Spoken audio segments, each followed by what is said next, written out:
Aqui vamos com outro café e outra história de negociação. Se você não tem o seu café na mão, vá lá e busca o seu preferido, porque hoje abordaremos uma das fábulas mais ricas em insights para negociação e mediação. Uma história milenar e inspiradora de como negociar com criatividade. Vá lá, busca o seu café, mas não vá sem antes de assinar o canal e ativar as notificações.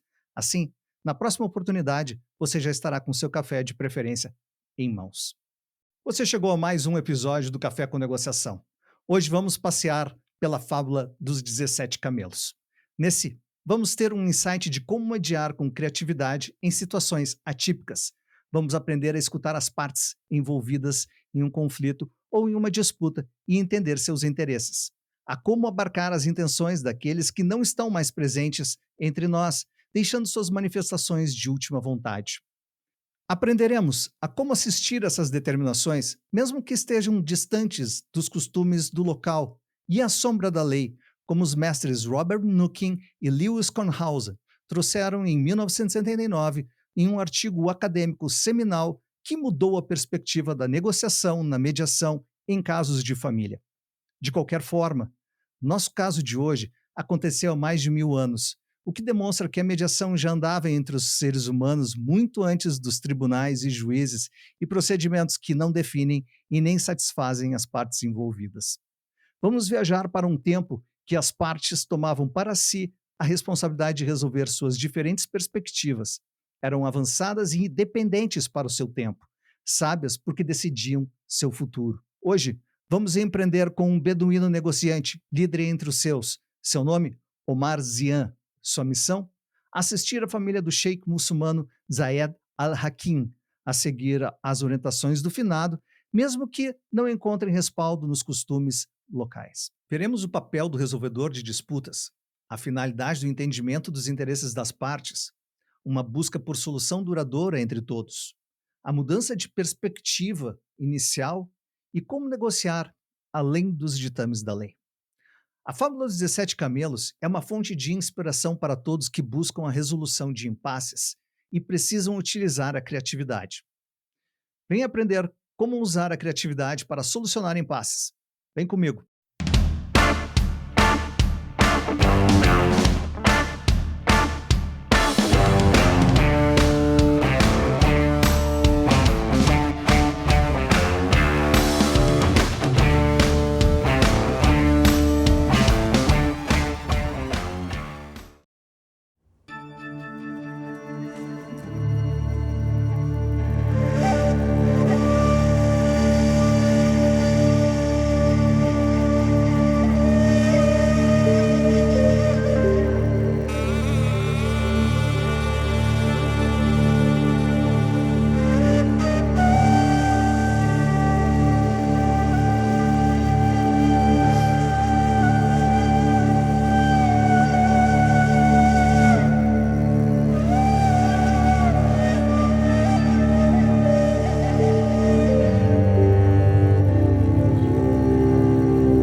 Era um final de tarde, no deserto setentrional do Saara. Um sábio mercador, um beduíno criador de cabras, que após realizar negociações de mercadorias em favor do seu povo, seguia tomando seu rumo para encontrar com sua tribo, que estava cuidando do seu rebanho mais ao sul, no vale do rio Ourica, próximo das Cordilheiras Atlas, na África Setentrional. Em seu caminho, ao sul do que se tornaria conhecido como a cidade de Marrakech, fundada nos idos dos anos 1000 d.C., esse mercador teria um momento absolutamente único. Ao se aproximar do que naquela época era a princípio uma nação africana que viria a se chamar Marrocos, começa a ouvir um burburinho, um ruído do qual, ao chegar mais perto, identificou como uma comoção que estava passando por toda aquela localidade. Inicialmente, tinha traçado planos para apenas saciar sua sede e a dos seus camelos. Contudo, acabou sendo dragado pela forte curiosidade e passou a se informar do que ocorria. Para isso, apenas ouvia o que os transeuntes comentavam nas apertadas vias da feira do mercado central. Seu ouvido sagaz captou inúmeros pontos de vista da história que estava deixando todos os moradores daquela região com sentimentos antagônicos ou ambíguos. Porém, um fato ele conseguiu aferir rapidamente. Todos estavam tristes e comovidos. E dentre eles, a grande maioria estavam incrédulos ou até mesmo indignados. Os demais, a minoria formada por pessoas mais lógicas, racionais e menos emotivas, estavam intrigados de como se daria o encerramento dessa situação inusitada. O líder daquele povo, o Sheikh Zayed al-Hakim, estava em seu leito de morte, e em poucas horas ele não estaria mais entre eles. Hakim era um líder não apenas pelas suas habilidades em negociar, mas também por resolver problemas e conflitos dos seus. Conhecido por ser respeitador dos costumes e sempre manter a ordem entre todos, sempre foi uma fonte de inspiração para aquele povo.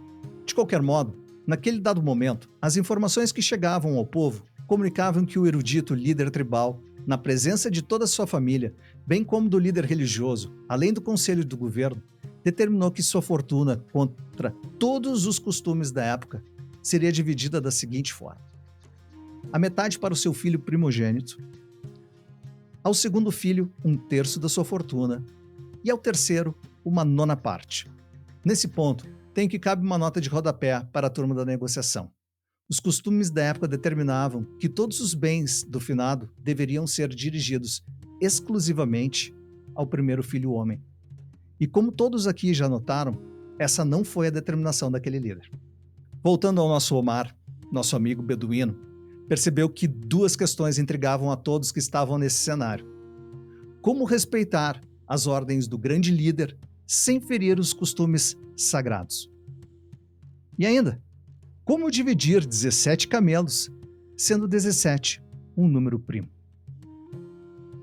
Já, na sua mente, ele tinha outras duas questões que intrigavam. Como redirecionar os interesses daqueles envolvidos nessa circunstância? Como lidar com o último desejo do pai, líder supremo e sábio respeitado, sem que os laços familiares se quebrassem para sempre? Muitas perguntas sem respostas. Assim são os conflitos, e cabe aos negociadores encontrarem respostas para as necessidades dos envolvidos. A essa altura, informado do que estava acontecendo e sabendo dos dilemas que todos os envolvidos estavam enfrentando, sendo ele um líder do seu povo, sabia que poderia ajudar aqueles que estavam sofrendo com a falta do sábio ancião que deixou milhares de órfãos. Gentilmente, solicitando por licença, aproximou-se dos familiares e dos representantes daquela comunidade, identificou-se e disse que teria como colaborar para a resolução das questões apresentadas. Aspas. Falou Omar. Com minha humilde presença, venho lamentar a perda de todos nesse dia. E vejo que não somente a perda está deixando todos fragilizados, mas também a palavra do seu líder, que deixou a serem observadas. Fecha aspas. Aqui, Omar mostra respeito à dor pela falta do líder e reconhece as dúvidas que contornam o caso em cada indivíduo daquela comunidade, o que evidentemente trouxe a atenção de todos. E continuou. Aspas. Entendo que o respeito que todos aqui depositam no que esse homem fez por todos no seu tempo de vida desinclinam a realizar o que ele solicitou. E, ao mesmo tempo, parece que a disposição final desse mestre seria impossível de se realizar. E nesse ponto, gostaria de trazer meus conhecimentos para que todos possam prosseguir com suas vidas em frente e tendo mais um ensinamento desse grande líder que lhes deixou no dia de hoje. Fecha aspas. E aqui, abro um parênteses.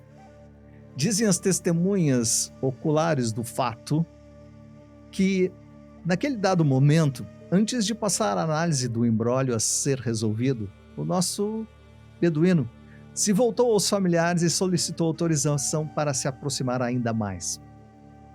E passou a ajustar seus honorários, que foram prontamente aceitos. Claro que, independente do resultado. Fecho meus parênteses. E, aspas, 17 camelos podem ser divididos entre os 3 filhos, sem nenhum deles se opor a satisfazer os desejos do seu finado pai. Sábio mestre e respeitado líder. Mesmo que haja um costume entre nós, quando a modificação desse não trouxer nenhum mal aos envolvidos e, sobretudo, haja concordância que a satisfação da última vontade de uma pessoa notável seja preservada, não existe quebra de regra ou costumes, mas reconhecimento que as mesmas podem se moldar a situações, e não o contrário, quando estamos falando de interesses privados dentro da família do sheik. Em nada afeta a vida dos demais membros dessa comunidade. Isso é entre a família. Para que seja duradouro, é necessária a anuência de todos os envolvidos, continuou o nosso amigo Omar. E tendo interesse genuíno em transigir com as regras e de buscar a perspectiva daquele que propôs a fórmula, tenho que a forma de auxiliar a resolver é incluir um dos meus camelos nessa equação. Fecha aspas. Para o espanto de todos que estavam no local. Sim, ninguém entendeu onde o nosso amigo mediador, beduíno, Omar, estava querendo chegar. Como assim? Entregar seu camelo para resolver o problema proposto pelo sábio falecido líder? Ele não poderia estar ganhando mais do que o valor de um camelo por esses serviços. E aí, continua o nosso amigo. Aspas. Sim, colocarei um dos meus camelos e somaremos 18 animais. Dali, passaremos a analisar os pleitos do Sheik Al-Hakim. Fecha aspas. Nosso beduíno, já consagrado como mediador após esse movimento, utiliza-se do seu cajado a inscrever números no solo arenoso para que todos pudessem visualizar a solução sugerida para o impasse. Com letras e números garrafais, Omar marcou o solo macio com os seguintes números. Metade ao primogênito, 18 camelos divididos por 2 igual a 9 camelos. 1/3 ao segundo filho, 18 camelos dividido por 3 igual a 6 camelos. 1/9 ao terceiro filho, 18 dividido por 9 igual a 2 camelos. Continuou ele. 9 mais 6 mais 2 igual a 17 camelos. Todos que assistiram o desenrolar da situação ficaram novamente incrédulos, mas dessa vez maravilhados. Tinham esse caso como insolúvel e uma opção concreta se fez presente. Os irmãos se entreolharam com fisionomias de aprovação e felicidade, porque poderão manter os desígnios do seu pai. Importante líder e respeitado homem por todos que lhe conheciam. Entenderam que o grande mestre os havia deixado mais uma lição antes de se despedir. Mudar a perspectiva e seguir evoluindo além dos ditames dos costumes sem desrespeitar os mesmos. Lições extras deixadas por essa parábola? O pacificador, o resolvedor de conflitos. Precisa ter uma boa história como conector, facilitando o ajuste de perspectiva dos envolvidos. Particularmente considero essa fábula importante, pois é um exemplo de onde podemos verificar a ocorrência de como um resolvedor de disputas pode agir de forma criativa sem precisar tomar o protagonismo da cena do conflito. Obtém-se informações escutando os interesses de todas as partes envolvidas. Verifica-se a forma como poderia sedimentar esses interesses com o intuito de que se consolidem com o tempo e não venham a constituir o germe de novas controvérsias. Para tanto, altera a perspectiva de forma como possa dar o resultado que se almeja. E por fim, e não menos importante, o que me atrai em trazer essa fábula para o nosso encontro é a capacidade do negociador em atuar além dos ditames da lei, ou, no caso, dos costumes. Do que se trata um negociar além dos ditames da lei? Nós, advogados, ao negociar, costumamos usar como paradigma os ditames que as leis impõem e o que os tribunais decidem sobre casos análogos às conhecidas jurisprudências. Não tem nada de errado com isso. Ocorre que muitas vezes essa leitura levará os demais envolvidos em optar pelos tribunais, pois assim acabarão obtendo tempo ou ainda contar com um erro fatídico de alguém no decorrer do processo, ou com alguma ocorrência natural que venha a encerrar a causa. O que trago aqui não é uma crítica, mas é um incentivo ao negociador com conhecimentos jurídicos que ajusta sua ancoragem na letra da lei. Essa lente serve para a arena judicial. Quando estamos fora das searas judiciais, a lei ou o processo, a doutrina ou a jurisprudência ajudam mais se ficarem fora da equação, pelo menos no momento inicial. Nesse momento, o que se busca é satisfazer os interesses dos envolvidos. Os resultados poderão surpreender aqueles que constroem com seus paradigmas e depois destroem esses mesmos paradigmas para poderem evoluir a partir do conhecimento angariado. Outra lição que devemos tirar dessa parábola: mediação é uma ferramenta que exige conhecimento multidisciplinar. Vai muito além do escopo da lei ou da filosofia jurídica. E algumas vezes, conhecer alguns detalhes de matemática podem ajudar os envolvidos, como o exemplo trazido para vocês nesse episódio. Espero que a história dessa parábola possa inspirar aqueles que buscam solucionar impasses que aparentemente julgam insolúveis e que possam analisar as situações muito além da aplicação legal e buscar soluções que se moldem aos ambientes que as partes querem desenvolver no futuro. Se você ficou até aqui, deixe seu like. Se o conteúdo lhe interessou, assine o canal para deixar o seu apoio e continuarmos a produzir mais ainda. E se não quiser perder o conteúdo no futuro, sim, eles virão toda semana, ative o sino para poder receber as notificações. Hoje ficamos por aqui. Semana que vem teremos mais. Espero por você. Até lá. Aqui, Edu Fontoura, diretamente de Los Angeles, Califórnia, capital mundial da mediação e da negociação, diretamente para você. Até a próxima.